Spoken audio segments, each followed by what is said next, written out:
Boa tarde, Boa tudo tarde. bem, gente? Eu me chamo Alexandre Rocha e hoje estou tendo a.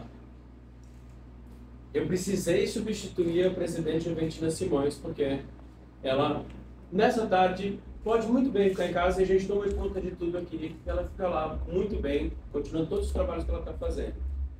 Só que eu tenho uma missão dupla de representar a presidente para falar de um amigo meu. Então, esqueçam que é a presidente falando, agora é o Alexandre por completo. Por quê?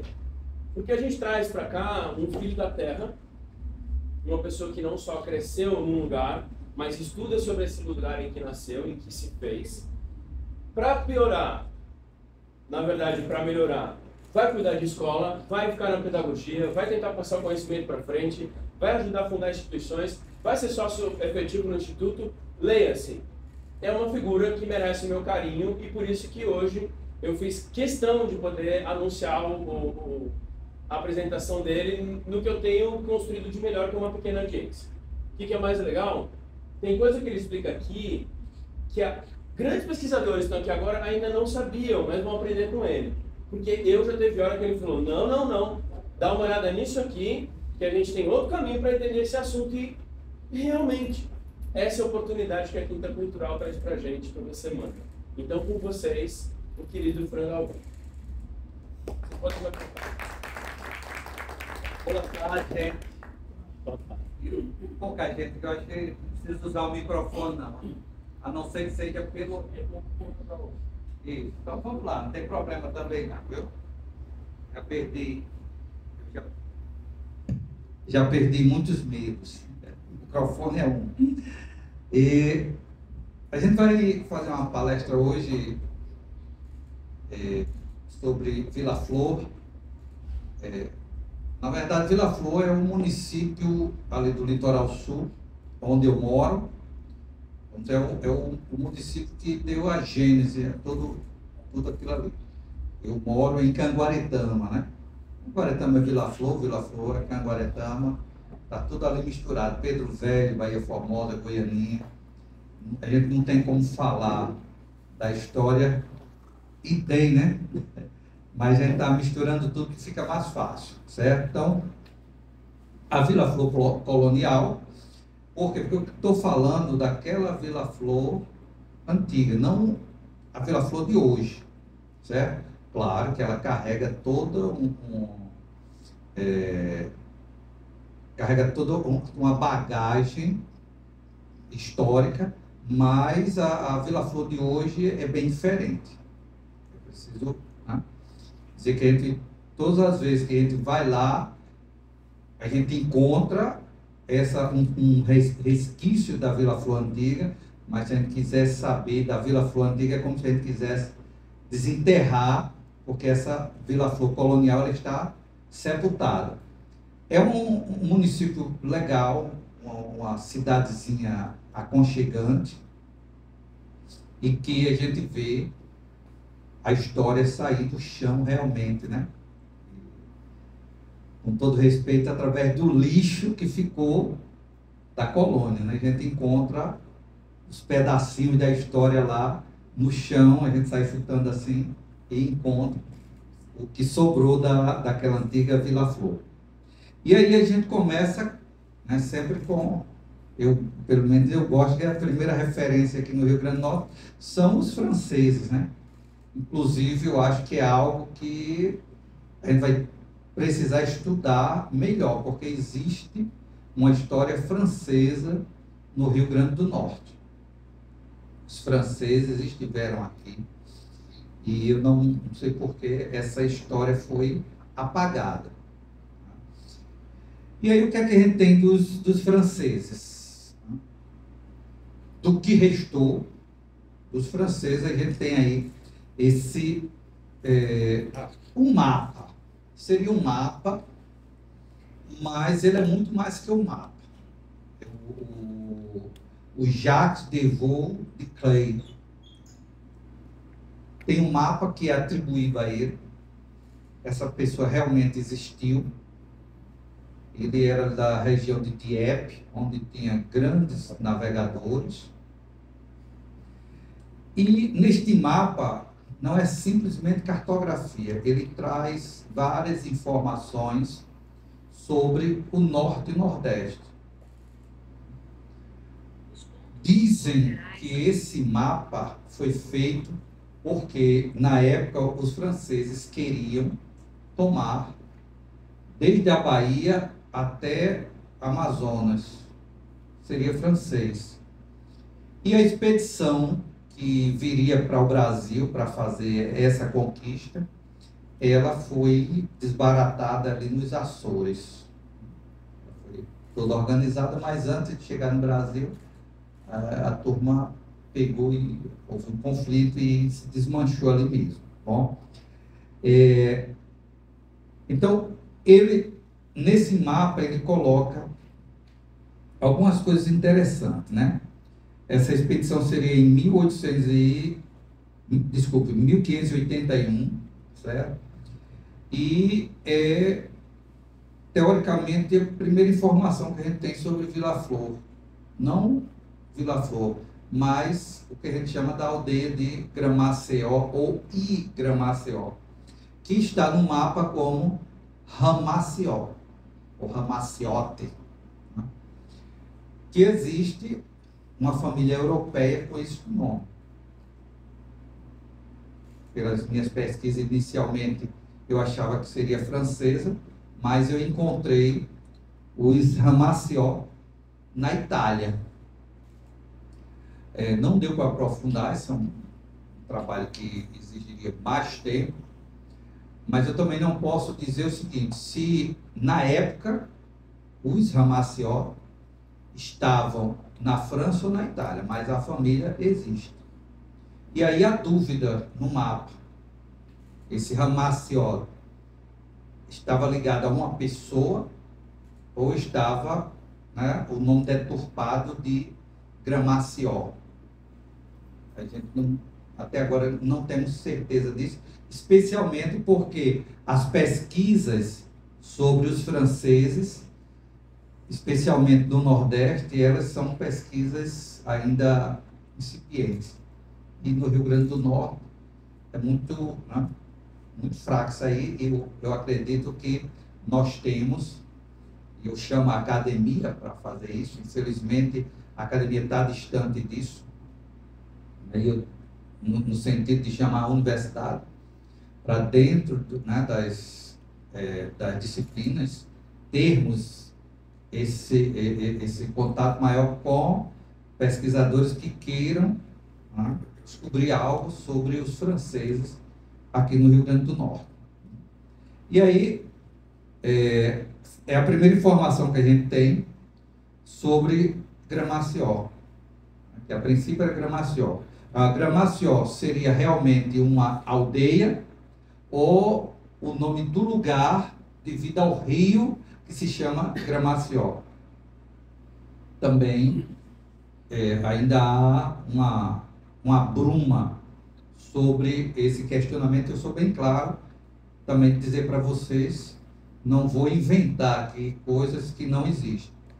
Há muita dúvida, né, então, no nascedouro de Gramació, que se tornará Vila Flor.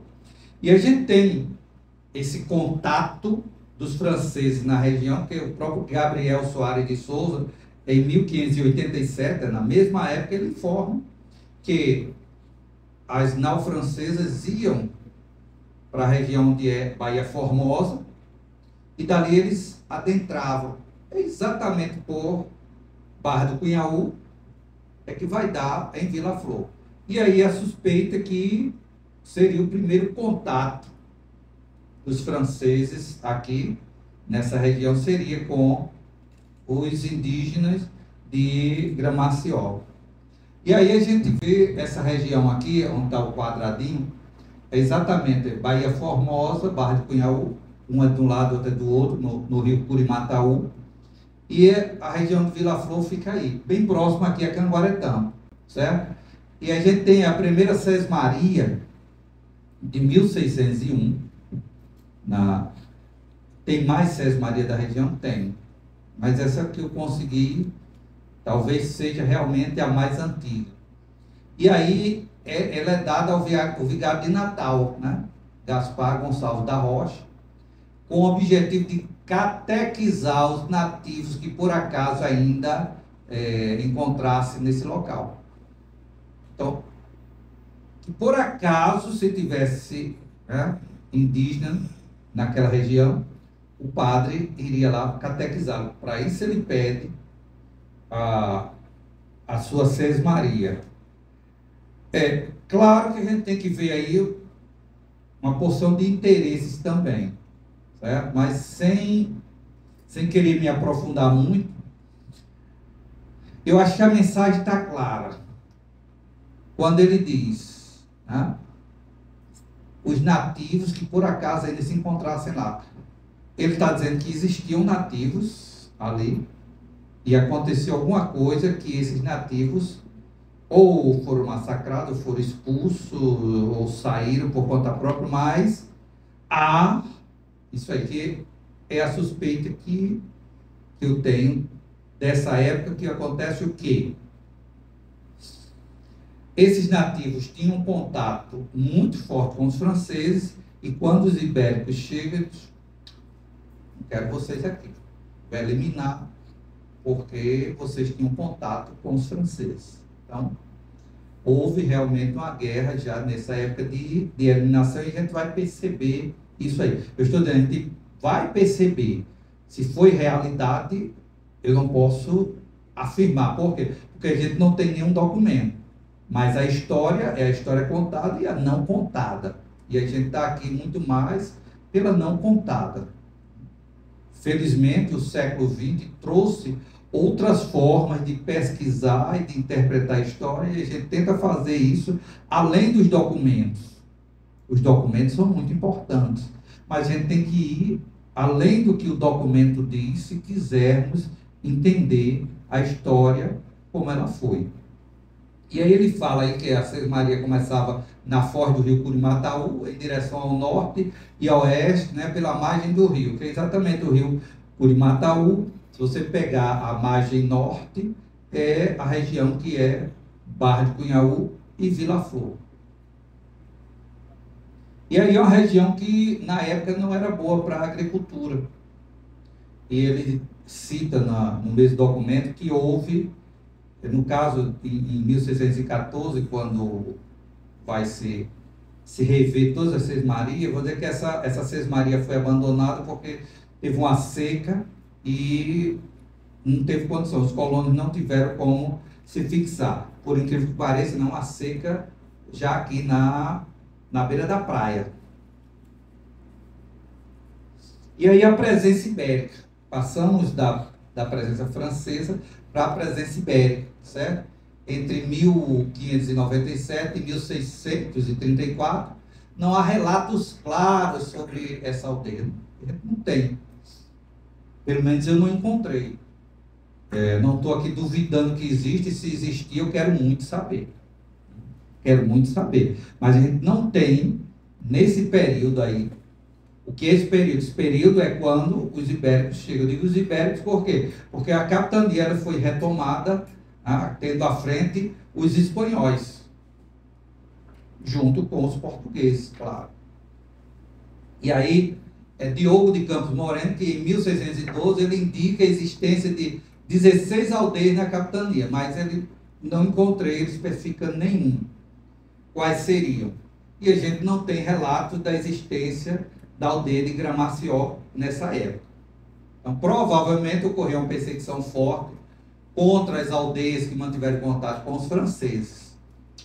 Então, isso aí a gente subentende que houve isso. Então, e a gente tem aí que essa aldeia de Gramació, ela não aparece nos documentos, nem nos mapas por nome. Mas a gente tem aqui, nesse mapa holandês, né, que está aqui em destaque, seria isso aqui, e aqui um caminho, exatamente saindo de Barra de Cunhaú, em direção ao engenho Cunhaú, onde aparece esse ícone aqui, que os cartógrafos dizem ser de uma aldeia abandonada, próximo ao caminho. Isso aqui é o rio Curimataú e esse aqui é o rio Catu. E realmente ela fica entre um e outro. Não aparece aí o que seria o rio Gramació, que é um riachozinho menor, ele não aparece aí. E a gente pensa que realmente é o que acontece, que essa aldeia foi abandonada. Depois que os franceses foram expulsos, nem com a chegada dos holandeses, ninguém se encostou lá. E aí a presença indígena. Essa presença indígena mesmo, a gente só vai ter relatos, aí sim, vai ter documentos, por volta de 1700, né? Que é um século depois da expulsão dos franceses, mais ou menos, né? É que a gente vai ter os documentos indicando que os índios, né? Eles vão receber em 1700 terras para se organizar na região junto com missionários católicos. Não pude determinar exatamente quem eram esses missionários, mas está bem pertinho de a gente conseguir isso. Tá? E os trabalhos arqueológicos em Vila Flor, eles confirmam vestígio da maciça ocupação de nativos tupi. Que trabalho foi isso? Na década de 80, a Universidade Federal do Rio Grande do Norte, a Universidade Federal de Pernambuco, se eu não me engano, fizeram um trabalho arqueológico muito produtivo em Vila Flor, muito embora a comunidade nunca recebeu um relatório sobre isso. É algo assim que acontecia. As universidades faziam suas pesquisas e a comunidade não sabia do que se tratava. Só sabia, assim, porque muitas vezes fazia amizade com o pessoal e conversava. Mas ninguém chegava assim no final. Nós fizemos isso na cidade, nós fizemos escavações, encontramos isso. Né?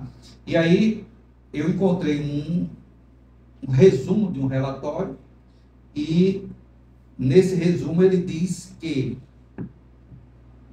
Gramació era maciçamente tupi.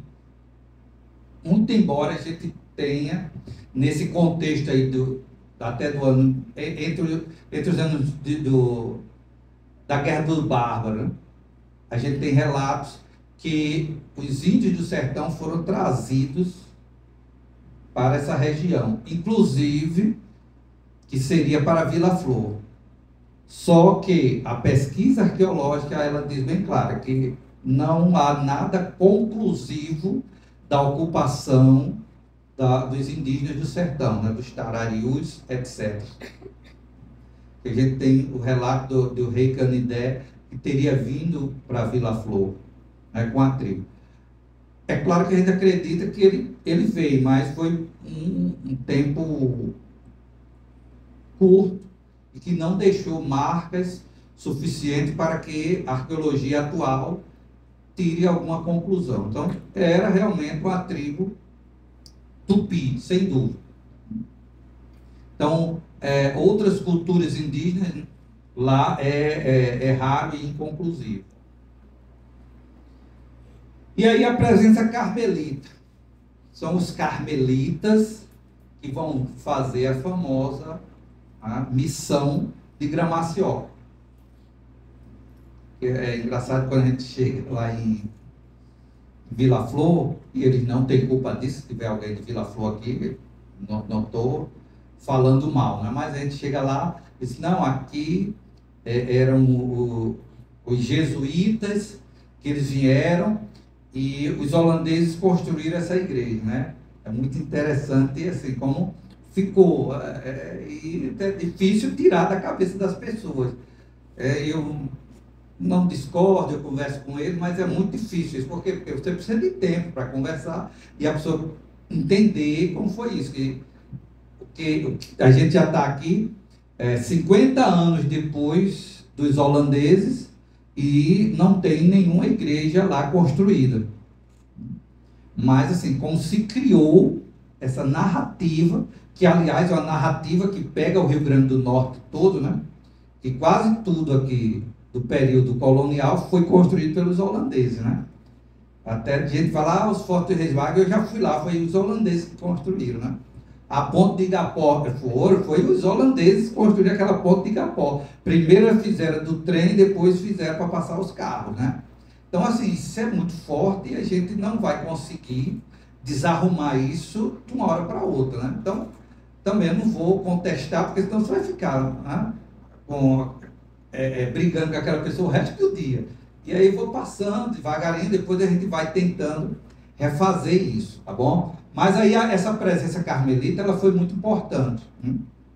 Os carmelitas, eles que vieram se empenhar nesse trabalho em Gramaciol. E eles, o carmelita, porque eles são do Monte Carmelo, né? Se caracteriza especialmente por usar o escapulário.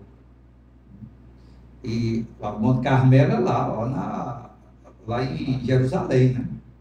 Então, desde o tempo dos templários, eles já estavam lá e é uma ordem muito antiga. Então, eles vêm para cá e é muito interessante essa coincidência, porque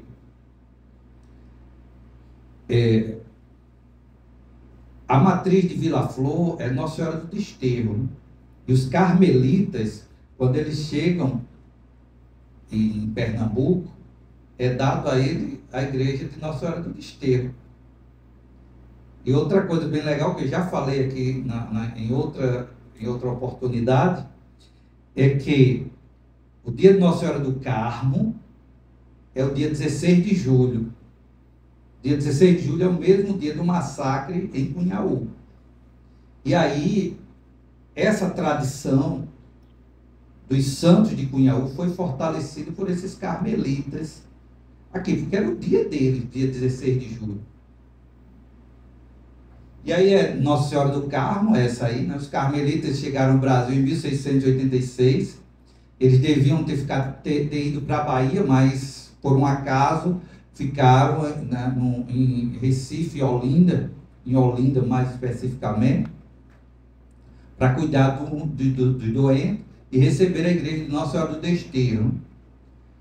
E em 1701 eles recebem 7 missões que pertenciam ao Bispado de Olinda, entre elas a missão de Gramaciol. Essas missões, eles receberam outras, mas essas 7 missões são aqui próximo, que é ali em Baía de Traição.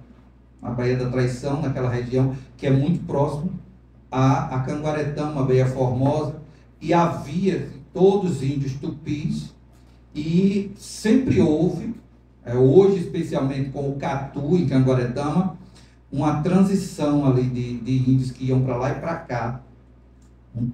Tipo assim, uma geração morava na Vila Flor, depois os filhos saíam e iam morar em Baía da Traição, e são todos parentes, fruto dessas missões aqui, desde os carmelitas. E o topônimo, agora entrando para o topônimo Vila Flor, eu acredito que vocês tenham entendido aí sobre Gramaciol. E Gramaciol quer dizer, é o local onde se cerca a caça. E era o rio, né? O rio de Gramaciol. Que eles ficavam lá, duas coisas, caçando, tipo veados, antas, né? Animais maiores, cercando lá para caçar esses animais, ou fazendo o jiqui dentro do rio para pegar os peixes, né? Mas o Cascudo diz que seria Gramaciol onde se cerca a caça. E Gramaciol é o rio, que aí você coloca o I, que o I é rio ou água. O rio onde se cerca a caça. Os locais dos bebedouros sempre foram bons locais de caça. E aí essa imposição da língua metropolitana, da língua portuguesa, que ela vai se dar com o Marquês de Pombal, que é esse cara bonitão que está aqui, e vai, na época, dizer o seguinte: no Brasil tem que se falar português. Até meados do século XVIII, o Brasil falava o Iengatu. Era a língua daqui. falava português? Sem problema, falava também, mas quem quisesse vir para o Brasil e aprendesse a falar o Iengatu, a falar o Tupi.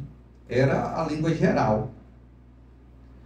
E a partir das reformas pombalinas, além de expulsar a ordem religiosa dos jesuítas, ele obrigou que todos, a partir daquele momento, falasse português. Então, teria que se ensinar os índios a falar português e trocar alguns nomes indígenas para o português, especialmente nas novas vilas que fossem fundadas. Na época, as missões que existiam no Rio Grande do Norte foram transformadas em vilas. Só existia a cidade do Natal e as missões, a maioria aqui no litoral e uma lá no sertão. Essas missões foram transformadas em vilas e receberam nomes portugueses. E isso psicologicamente é muito interessante. Eu não sei se vocês, tipo assim, já adotaram um cãozinho. Imagina você achar um cãozinho na rua. Tá? Se você levar para casa, todo mundo pergunta, como é que a gente bota o nome dele? Botar o nome em algo é ter aquele domínio psicológico sobre as coisas. Eu compro uma terra e eu boto, agora vai ser Fazenda Santa Luzia. Isso é como se eu nomear as coisas, é como eu tenho a posse sobre aquilo ali. E isso foi uma estratégia portuguesa também. A partir do momento que você trocava os nomes das missões, transformava em vila, tirava o poder dos indígenas para colocar nos donos de terra, e agora aquele lugar tinha outro nome, aquilo era um poderio muito forte dos portugueses sobre a população. Isso foi muito importante, pelo menos para os portugueses, e para um declínio muito maior para os indígenas, porque até aquela época os indígenas, mesmo estando sobre o poder português, do rei português, sendo súdito dos portugueses, os índios ainda tinham uma certa liberdade dentro das missões, porque dentro da missão, além de ter, vamos dizer assim, um líder dos religiosos, eles tinham também um líder indígena. E a partir do momento que vai ter a vila só vai ter o poder dos brancos. Apenas os, é chamado de juízes, que eram os vereadores da época. E o poder das câmaras não era um poder que a gente tem hoje dividido em poder executivo, legislativo, não era tripartido. Não. O juiz, ele julgava, ele executava, era tudo, ele fazia o que quiser, legislava, ele fazia a lei, ele executava e julgava as mesmas pessoas. E eram quem? Os donos de terra. A gente não ia ter, eu desconheço, assim, durante todo o período, assim, que teve vamos dizer assim, os indígenas predominaram numa Câmara. Não, isso não acontece, eram os donos de terra que iam para lá e dominavam, certo? Então, Vila Flor surge nesse contexto. Só Vila Flor, não. Nesse mesmo período surge Areis, São José do Mipimbu, Extremóis, e no sertão a gente tem Apodi, que se transforma em Porto Alegre. A única que não recebe um nome de uma vila portuguesa é São José. Porque São José é uma homenagem ao rei Dom José I, o pai de Dona Maria I, que é a mãe de Dom João VI. É um período bem interessante. Então, é dessa época aí. Então, a gente tem Areis, existe a vila de Areis em Portugal, existe a vila de Extremóis em Portugal, existe a vila de Porto Alegre em Portugal. Inclusive, Porto Alegre, os portalegrenses daqui do Rio Grande do Norte, fizeram uma visita a Porto Alegre, em Portugal, foram muito bem recebidos. Depois os portugueses de Porto Alegre vieram visitar a cidade irmã aqui no Brasil também. Do mesmo modo, a gente vai ter uma Vila Flor em Portugal. Está aí o brasão da Vila Flor portuguesa, é esse aí, certo? Então, existe, na verdade, duas Vila Flor em Portugal. Uma bem menor, que eu acho que não foi de lá que se trouxe o nome. E tem nos Açores uma Vila Flor, que não é separada, é tudo junto, Vila Flor. E eu acredito que o nome Vila Flor vem dessa Vila Flor aqui, que é mais conhecida no distrito de Bragança, que é a região norte, da sub-região do Alto Trás-os-Montes, né? Cogita que esse lugar é chamado de Póvoa do Além-Sabor, até o século XIII. E o nome Vila Flor aparece pela primeira vez, é referenciado no foral, concedido em 24 de maio de 1286 pelo rei Dom Dinis. Conta a lenda que o rei ia passando pela Póvoa do Além-Sabor, e ele ia ao encontro de sua noiva, achou o lugar muito bonito e chamou de Flor. Esse lugar é uma flor. E aí passou a se chamar Vila Flor. Mas é envolto em lendas, né? E dessa Vila Flor, né, é o nome mais belo do Rio Grande do Norte, que o Rio Grande do Norte tem cidades com nomes fantásticos, né? Porque assim, Caiçara dos Rios de Vento, meu amigo. Onde é que você vai encontrar outro nome tão bonito, né? É muito bonito. O Rio dos Ventos. Né? É muito bonito esse nome, né? Alguns gostam de São Miguel do Gostoso, eu acho estranho, né? Rio do Fogo. São assim. Agora, Vila Flor é fantástico. Quando fala assim, Vila Flor, você pensa que a cidade é um jardim. E é. E é um jardim, a gente vai ver. Então, daí o nome Vila Flor. Muita gente diz, não, é porque tem o Conde de Flor, que tal, mas esse Conde de Flor não tem nada a ver com Vila Flor, já chegou aqui bem depois, e a realidade é que vem desse transplante. Porque além de Vila Flor, a gente vai ter a Vila de Areias, Vila de Extremóis, e a Vila de Porto Alegre. E aí, o topônimo, ele em 1758 foi colocado Pelourinho. Então, a gente pode dizer que a fundação de Vila Flor foi em 1758, né? E que o Pelourinho dava autonomia à cidade. Foi também demarcado toda a área da cidade. E aí está a medida da praça, a largura de 60 braças e 8 palmos, bem medido, e o comprimento de 96 braças. Os documentos, inclusive, que estão aqui no nosso arquivo, eles dizem até quantos palmos tinha cada casa, porque as casas eram todas bem medidas e havia um padrão para as casas da vila. Tá? E aqui a casa de Câmara e Cadeia, que tem muitas lendas aí. E a denominação Vila Flor, ela só vem em 10 de outubro de 1762.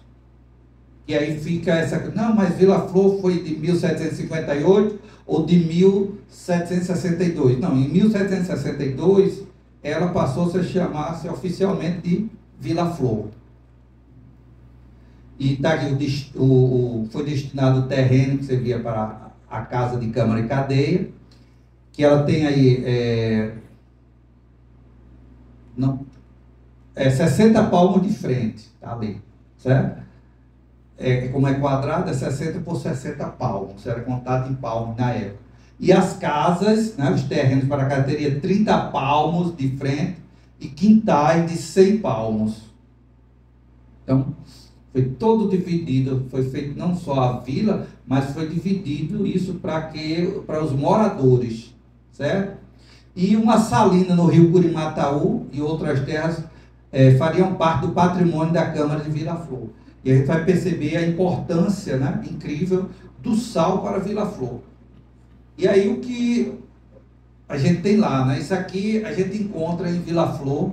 Eu não gosto nem de comentar muito, senão daqui a pouco o pessoal vai lá em Vila Flor para cavar, para pegar as lembranças, né? Mas essa faiança você encontra lá em Vila Flor. Você cava um pouquinho, está lá. E demonstra muita riqueza, né? Então, o estudo arqueológico confirma que a base da sustentação econômica do lugar era a produção de sal.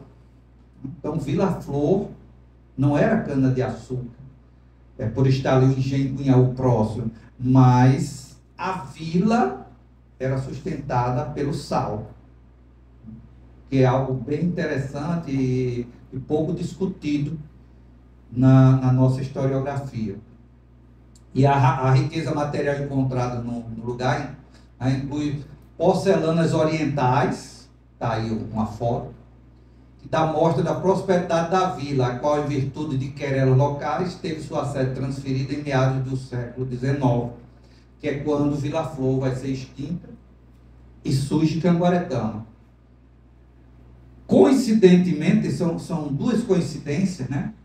Eu quero que a gente... Pronto. Primeiro, essa igreja aqui, certo? Que é a igreja matriz lá de Vila Flor. Não é, digo matriz, que é a igreja principal de Vila Flor.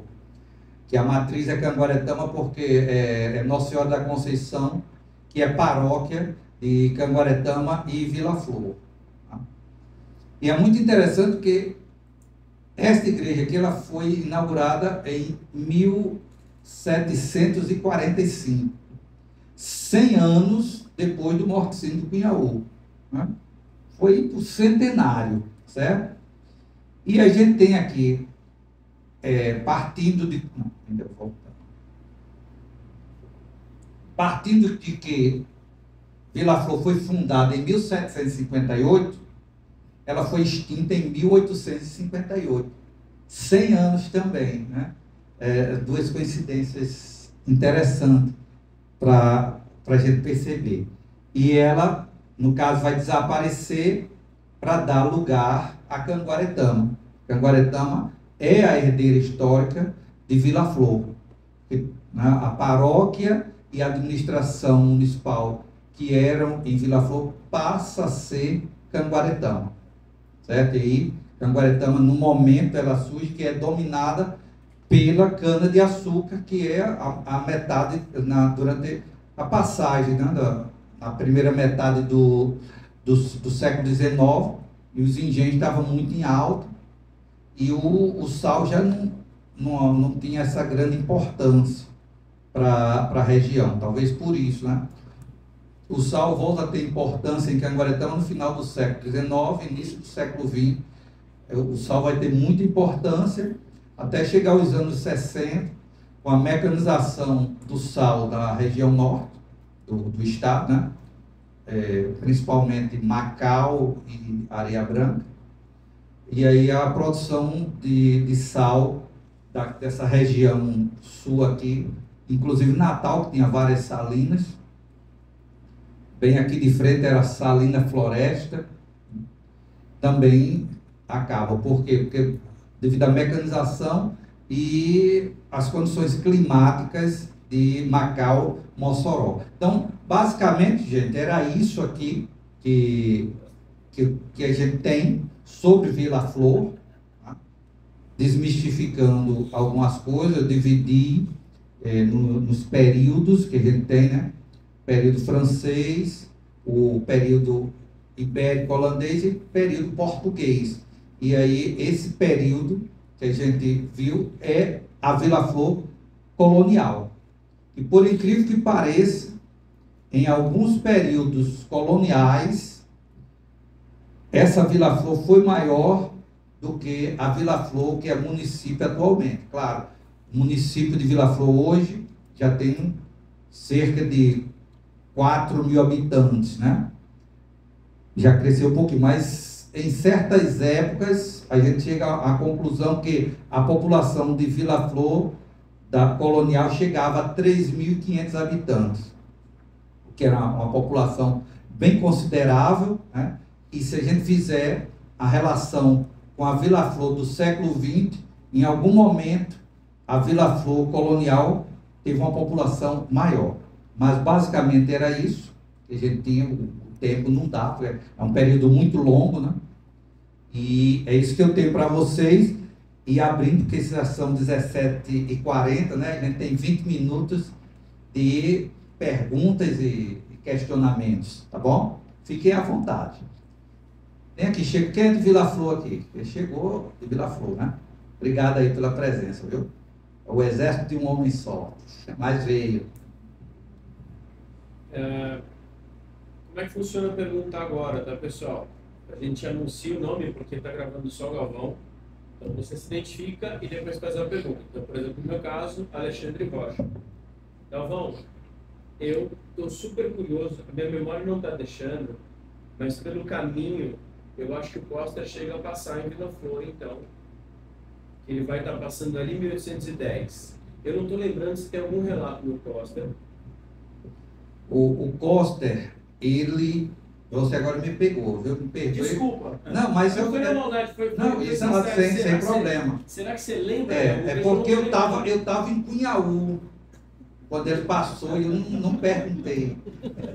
O Coster é um livro, uma pessoa, um inglês que passou por aqui em 1810, e ele sai do Recife até Fortaleza, passa por Natal, passa por Mossoró, e tem vários relatos. Passa em Papari, visita onde Nízia Floresta nasceu, que é o sítio Floresta, né? Então, poxa, mas se era tão próspera e pelo período, é bem no meio, então deve estar no auge. Por isso a minha dúvida, não foi te colocando no canto não, desculpa. Eu lhe digo, nas minhas, eu não li o livro do Henry Coster todo, certo? Mas eu nunca vi nenhuma referência que ele teria passado em Vila Flor. E acredito que ele não passou. Ele passou em Tamanduba, passou em Cunhaú, né? Que é a passagem dele em Cunhaú é fenomenal, né? Ele vai ser convidado para um jantar. Esse jantar só sai de meia-noite e ele fica assim encucado porque estava custando tanto. E assim, mas foi um banquete que ele nunca viu, nunca vi um banquete desse. E quando ele terminou de comer, e já estava todo satisfeito, disse, não, peraí, tem as sobremesas, né? E não só pela comida, mas por toda a arrumação da mesa, dos talheres e dos guardanapos, tudo do bom e do melhor em 1810, com o Andrezinho de Cunhaú, que ele visitou e o Andrezinho estava lá, tomando conta do engenho já, certo? Mas eu tenho quase certeza que ele não passou em Vila Flor. Ou não? Larissa Galvão, Francisco, uma pergunta bem simples. Na sua opinião pessoal, qual foi a maior importância que Vila Flor teve em contribuição no período colonial? É difícil, né? Assim, porque eu acredito que Vila Flor é uma das poucas cidades que ela manteve uma arquitetura, a arquitetura mais próxima do que seria o período colonial, mesmo que a gente tenha dúvidas de algumas coisas lá, mas eu vou tentar colocar aqui essa foto, certo? Essa é uma foto do Google, tá? Do que seria uma missão. Então, a igreja... Opa, e agora? Eu pensei que estava aqui. Será que é fechado? Não tem medo.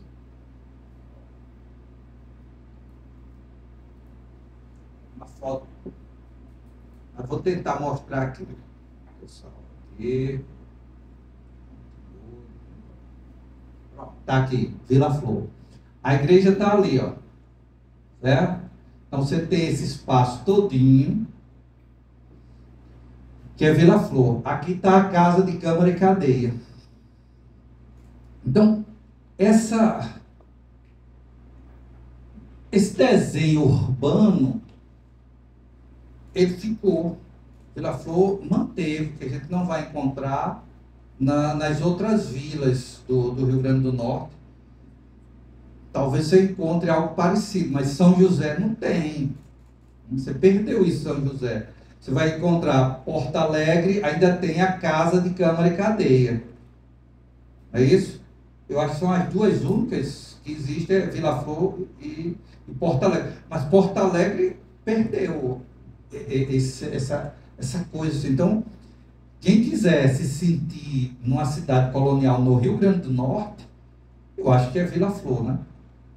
Hoje, claro, que desde os anos 90, é isso que tem fizeram essa praça aqui. Infelizmente, eu estou tendo um grande respeito, né? Isso aqui foi todo doado, e tem umas casas, tem uma igreja aqui, uma igreja evangélica, tem uma arena de futebol, tem umas casas aqui, foi construída uma escola aqui, certo? Que quase se perde tudo. Mas ainda dá para ver, por exemplo, tem uma lei em Vila Flor que diz que a fachada das casas tem que ter uma porta e uma janela. E isso já se perdeu quase todo. Mas é uma lei, que existe uma lei municipal. E é difícil, né? Porque as pessoas que têm uma casa ali no centro querem abrir, porque tem um carro, quer abrir uma garagem, quer fazer uma casa moderna. E eu acho assim, as pessoas às vezes não entendem. A gente ainda encontra as casinhas realmente com porta e janela, mas muito se perdeu e cada vez mais está se perdendo. Mas eu acho que no Rio Grande do Norte é a cidade que a gente tem mais próxima de uma vila colonial. Essa é a grande herança que a gente tem. Pois não? Meu nome é Ivan Lira. Francisco, me desculpe, eu cheguei um pouco atrasado. Não sei se você delimitou a sua fala para fora desse período, para além, para aqui, desse período que eu vou tentar. Um episódio que assolou o Brasil, mas aqui no Rio Grande do Norte, por exemplo, teve muita relevância em Canguaretama, a Vila da Penha, é a Revolução do Quebra-Quilos. Teve alguma coisa desse tipo em Vila Flor também? Em Vila Flor não encontrei registro, porque na época Vila Flor perdeu o seu status de município em 1850, né? E o Quebra-Quilo é 1875, né? 25 anos depois, estava uma decadência grande lá, decadência séria mesmo, né? Eu encontrei em Canguaretama da nega Caiá, né? Que teria reunido algumas pessoas para quebrar os pesos novos, né? Os quilos, né? Que o quebra-quilo era contra essa lei do Império, que deu uma nova formatação aos pesos e medidas, né? Veio o metro e o quilo. E as pessoas compravam no palmo, no litro, né? Era assim. A pergunta é exatamente a razão do tipo de insumo que era negociado de Vila Flor, que é o sal. Exato. Se essa mudança, se essa imposição do novo Exato. decimal tinha tido alguma referência lá. Eu acredito que sim, porque Vila Flor e Canguaretama era a mesma coisa, as pessoas, né, viviam ali muito próximas uma das outras, né, era um município só. E eu acredito que houve também em Vila Flor alguma revolta sobre isso, do quebra-quilo. Né? Também a gente conhece pouco, né, do quebra-quilo, mas assim, foi uma revolta popular bem original, né? Surgiu do povo mesmo, se revoltando com aquela lei que mudava os pesos e medidas, e o povo ficou desconfiado, né? Assim como ficaram desconfiados quando mudou do cruzeiro para o real, né? Muita gente ficava desconfiada da URV, aí ficava no troco achando que isso aqui está errado, né? Eu imagino no século XIX como não era, em vez de você comprar uma braça de tecido, você comprava 1 metro. Comparação boa, porque realmente o choque que foi, fica muito mais fácil explicar quebra-quilos com isso. Isso. Obrigado. Tá bom. Mas a URV é fantástica para você ver como era o quebra-quilo, né? As pessoas ficaram... Eu, pelo menos, no primeiro troco de URV, eu errei. Eu errei. Entendeu? Então, assim, muita gente talvez tenha até ganho alguma coisa, mas ficar desconfiado. Eu acho que eu estou perdendo. Né?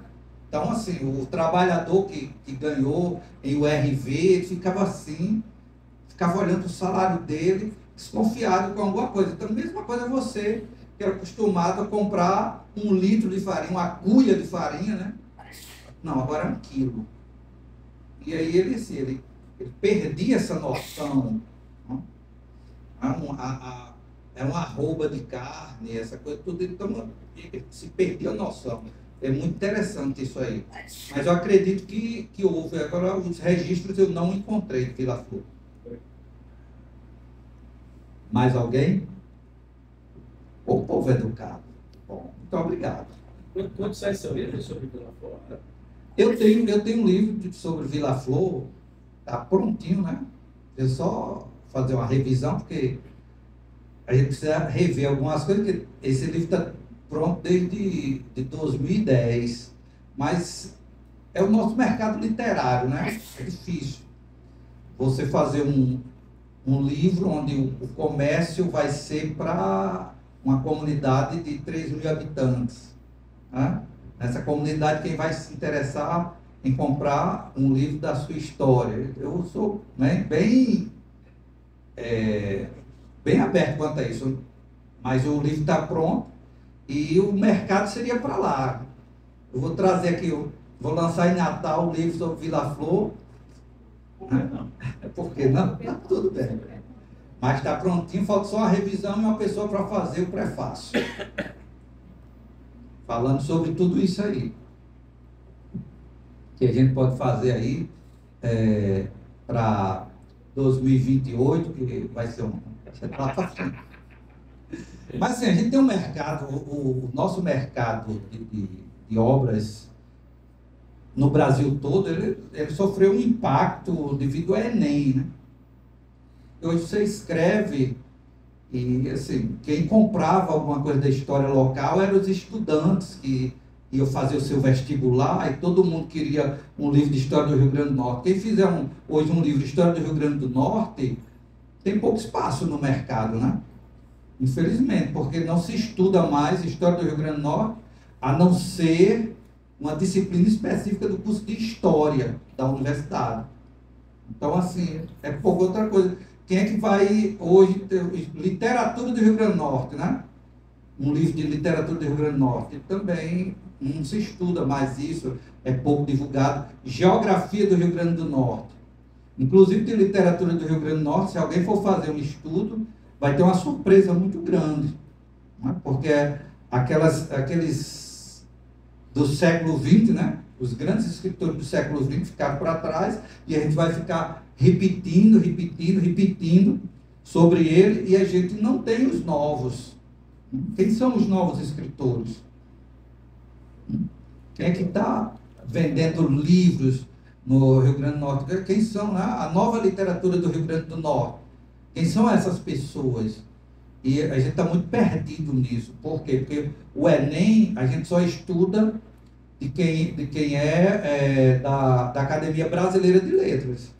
Então, esses autores, com raríssimas exceções, é o que a gente estuda. Então, a gente deixou de estudar os nossos escritores. Então, muito embora, devido, e eu digo especialmente, às academias de letras que surgiram, principalmente nos interiores, hoje a gente tem um mercado muito bom na nossa província, né?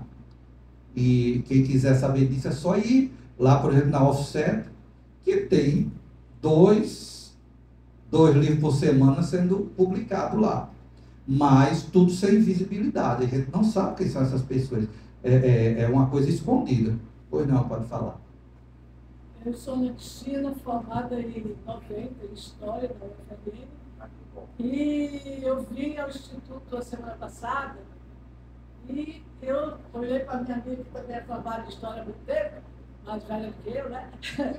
Aí eu disse assim, rapaz, eu não sei nada do Rio Grande do Norte. Aí ela disse, engraçado, eu não me lembro não. Aí eu fui para o meu grupo do WhatsApp das minhas colegas, que a gente se formou, né?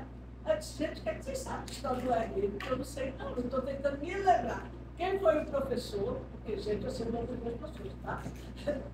Quem foi o professor, o que foi. Aí começou aquela briga no grupo. Eu estudei fulano, eu estudei psicólogo, mas eu tenho certeza que ela não tem certeza. Vocês realmente estudaram, história do EIE, por determinadas pessoas. Estudar com câmara cascudo. Não, aí qual foi a discussão que a gente teve essa semana? Foi que deveria ser uma disciplina complementar, para ela que você paga só para pagar, para contar. Pegou uma transição entre o professor antigo, que eu nem lembro o nome do professor, que foi antes de eu entrar na faculdade de 87, aconteceu no início de 80, e quando eu saí, em 90. Né? Então, assim, houve uma transição que não teve, vamos dizer, professor de história da RE. Sabe aquele tapa-buraco?